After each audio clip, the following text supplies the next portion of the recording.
Okay बेटा, 12th class student, आज हम अपना नेक्स्ट टॉपिक स्टार्ट करते हैं और हमारा जो नेक्स्ट टॉपिक होगा वो है एजेंट ऑफ पॉलिनेशन।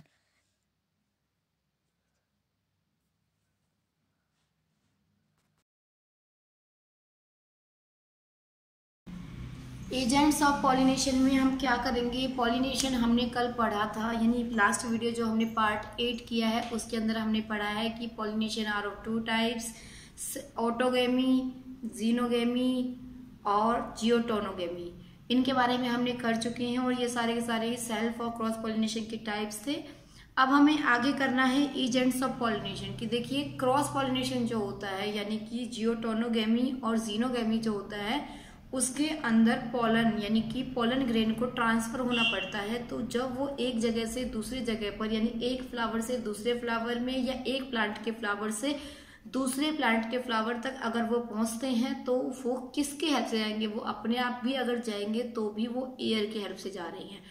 तो उनको ट्रांसफर कराने में जो एजेंसीज यूज में आएंगी वो कौन कौन सी आ सकती हैं। विंड आ सकता है, विंड, वाटर, विंड यानी एयर, विंड हो गया, वाटर हो गया, इंसेक्ट हो सकता है, एनिमल्स हो सकते हैं, बर्ड्स हो सकते हैं।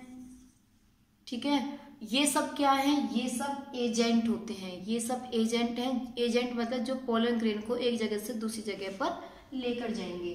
तो इसमें ये दोनों जो है, ये देखिए, ये लिविंग है और ये नॉन लिविंग है। तो जो नॉन लिविंग होते हैं उन्हें हम बोलते हैं एबायोटिक फैक्टर और जो लिविंग होते हैं उनको हम कहते हैं बायोटिक। तो ये बायोटिक और एबायोटिक 2 टाइप के एजेंट्स होते हैं जो कि किसी भी पोलन को एक जगह से एक फ्लावर से दूसरे फ्लावर तक ले जाने का काम करते हैं। तो पोलन ग्रेन जब स्टिग्मा के कांटेक्ट में आता है तो वो किसके हेल्प से आएगा, वो विंड या वाटर या फिर बायोटिक कंपोनेंट किसी की भी हेल्प से आ सकता है। तो अगर हमारी बुक में जो दिया हुआ है कि पॉलिनेशन विंड की हेल्प से भी हो सकती है और वाटर की हेल्प से भी, तो अगर एयर द pollination यानी the transfer of pollen grain can be take place with the help of wind are called wind pollination and take place with the help of water are called water pollination। हमारी book में उसके कुछ example दिए हुए हैं, जैसे कि grasses. Grasses के अंदर क्या होता है, विंड वाटर जो होता है वो मेनली कॉमन, विंड pollination जो होता है वो मेनली कॉमन होता है ग्रासेस के अंदर। और क्रॉप जो मक्का होती है, मक्का के अंदर भी विंड पॉलिनेशन ही पाया जाता है। इसके अलावा वाटर पॉलिनेशन की हमारी बुक में एग्जांपल दिए हुए हैं। तो the pollination in which pollen grain it takes place with the help of water are called water pollination.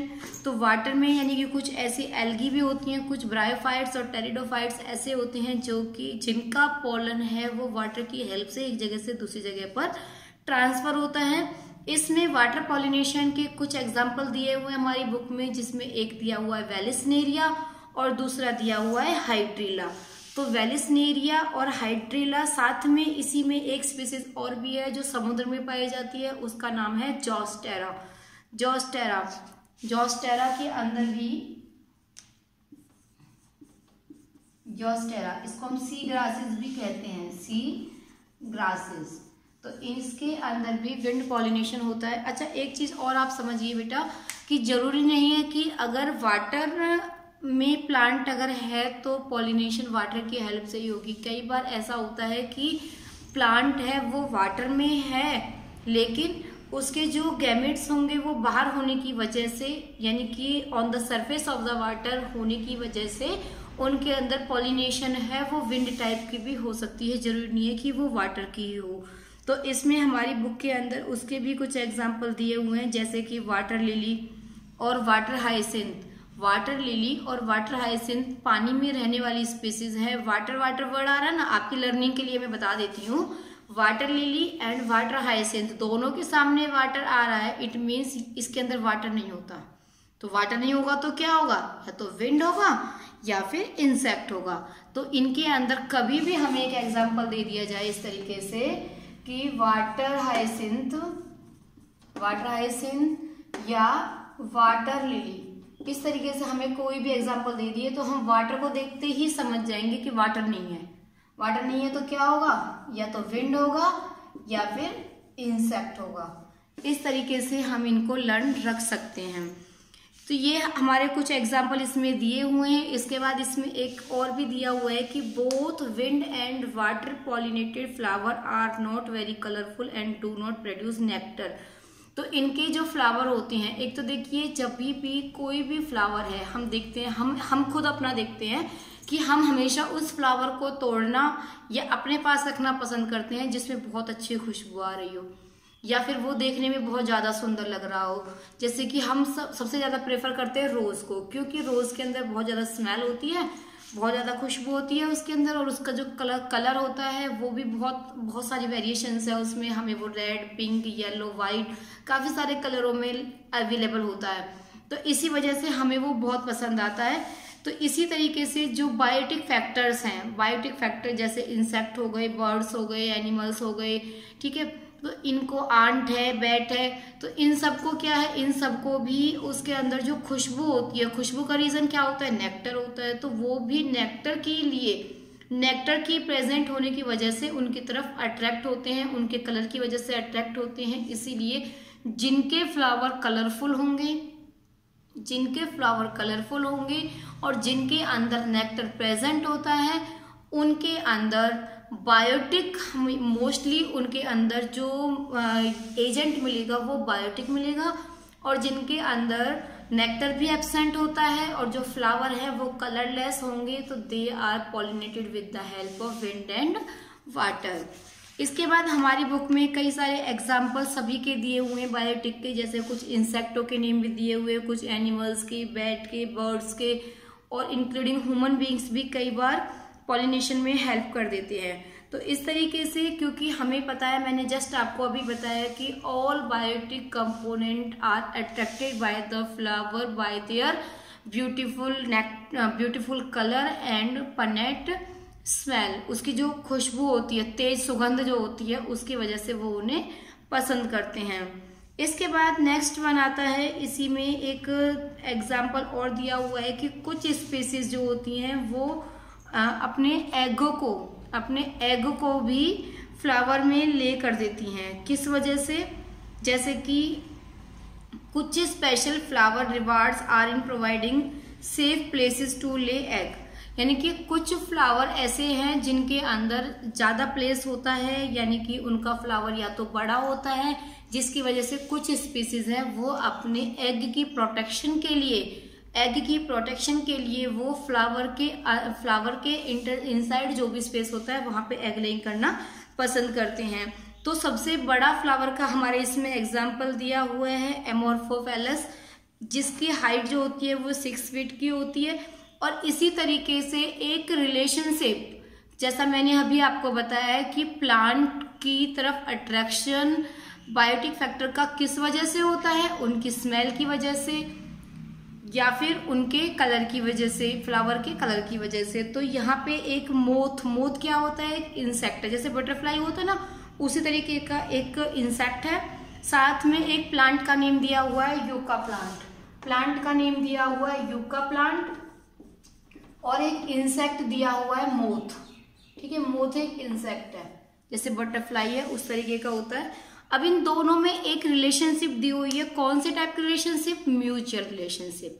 अब म्यूचुअल रिलेशनशिप कौन सी होती है? म्यूचुअल रिलेशनशिप वो रिलेशनशिप होती है जिसमें हम एक दूसरे से दोनों फायदा उठाते हैं। जैसे कि अगर मैं आपसे कहूँ, 2 बच्चे हैं, 2 दोस्त हैं, कोई भी 2 फ्रेंड होते हैं, वो फ्रेंड एक साथ बैठना पसंद करेंगे, उनको टेस्ट मिला है, उस टेस्ट में बोला गया है कि आपको टोटल 5 क्वेश्चन लर्न करके आने हैं। तो क्या होगा कि दोनों फ्रेंड्स है ना, वो अपना आधा बांट लेंगे, आधा तू याद करके आइयो, आधा तू याद करके आइयो, इस तरीके से करेंगे। और वो फिर एक साथ बैठना किस वजह से पसंद करेंगे? क्योंकि वहां पे उन दोनों को फायदा है एक दूसरे से, वहां पे उन दोनों को एक दूसरे से बेनिफिट है। तो वो कभी भी अलग बैठना पसंद नहीं करेंगे, क्योंकि उनको पता है कि अगर वो अलग बैठे तो उनका पूरा टेस्ट खराब हो जाना है, उनका पूरा टेस्ट बेकार हो जाएगा। तो उसी तरीके की रिलेशनशिप जिसमें दोनों को बेनिफिट होता है, उसको हम बोलते हैं म्यूचुअल रिलेशनशिप। तो म्यूचुअल रिलेशनशिप यहाँ पे एक मोथ और यूका प्लांट की दी हुई है, एग्जाम में बहुत क्वेश्चन बनता है इसका, आप देख लेना कि इन दोनों में ऐसा क्या बेनिफिट है। मोथ को यूका प्लांट से और यूका प्लांट को मोथ से ऐसा क्या बेनिफिट है कि इनके बीच में म्यूचुअल रिलेशनशिप आ जाती है। देखिए दोनों में इंसेक्ट, हमें पता है मोथ इंसेक्ट है और इंसेक्ट क्या होता है, एक पॉलिनेटिंग एजेंट है। तो मोथ क्या करता है, मोथ इसका जो यूका प्लांट है उसका फ्लावर बड़ा होता है, तो मोथ अपने जो एग लेइंग करता है वो यूका प्लांट के फ्लावर में कर देता है, ठीक है। दूसरी चीज पॉलिनेशन में भी हेल्प करेगा। उसके बाद अब प्लांट को क्या बेनिफिट हुआ, प्लांट को बेनिफिट हुआ कि उसका पॉलिनेशन हो गया है। और मोथ को क्या बेनिफिट हुआ, मोथ को बेनिफिट हुआ कि उसको एग लेइंग के लिए स्पेस मिल गया है। अब जब पॉलिनेशन हो गया है, पॉलिनेशन होने के बाद जब फर्टिलाइजेशन प्रोसेस होगा, तो फर्टिलाइजेशन प्रोसेस होने के बाद जो आगे वाले स्टेप होंगे यानी जाइगोट है, एम्ब्रियोजेनेसिस है, वो सारे स्टेप तब तक होंगे जब तक उसका जो एग है उसमें से उनकी स्पीसीज बाहर आ गई होगी, यानी दे कैन फ्लाई। वो तब तक यानी कि तब तक वो मैच्योर होता है, उनका जो उन्होंने जो एग लेइंग किया था, उनका जो न्यू यंग वंस था, व्हेन दे गेट मैच्योर, तब तक फ्लावर के अंदर पॉलिनेशन भी हो जाता है और पॉलिनेशन के बाद के जो स्टेप्स हैं वो भी आराम से कंप्लीट हो जाते हैं। उसके बाद उधर फर्टिलाइजेशन के बाद फ्लावर के जो फ्लोरल पार्ट है वो फॉल डाउन हो जाएंगे क्योंकि वहां पे फ्रूट फॉर्मेशन होना है। और उधर यूका प्लांट जो होता है, यूका प्लांट का तो फ्रूट फॉर्मेशन हो गया और जो मोथ था, मोथ के जो यंग वंस है वो फ्लाई कर जाता है। तो दोनों को ही बेनिफिट क्या हुआ था कि प्लांट का पॉलिनेशन हो गया और प्लांट का तो पॉलिनेशन हो गया और मोथ को अपने एग लेइंग के लिए स्पेस मिल गया। बाद में दोनों का ही काम सही हो गया। दोनों का कैसे सही हो गया कि जब तक फ्लावर के अंदर फर्टिलाइजेशन प्रोसेस कंप्लीट हुई तब तक उसका जो एग है वो मैच्योर हो गया और उनका जो यंग वंस है वो फ्लाई कर गया। उसके बाद प्लांट का फ्रूट फॉर्मेशन हो गया। तो इस तरीके की जो रिलेशनशिप होती है उसे हम बोलते हैं म्यूचुअल रिलेशनशिप। तो इस तरीके से इसमें एक रिलेशनशिप यहाँ पे एग्जिस्ट करती है, ये बुक में दिया हुआ है। आप समझ लीजिएगा कि कभी आपसे पूछा जाए कि यूका प्लांट और मोथ के अंदर क्या रिलेशनशिप है तो आप आराम से इनके बारे में बता सकते हैं। इसके बाद नेक्स्ट क्लास में हम अगला टॉपिक करेंगे आउटब्रीडिंग डिवाइसेस। ओके बच्चे, थैंक यू।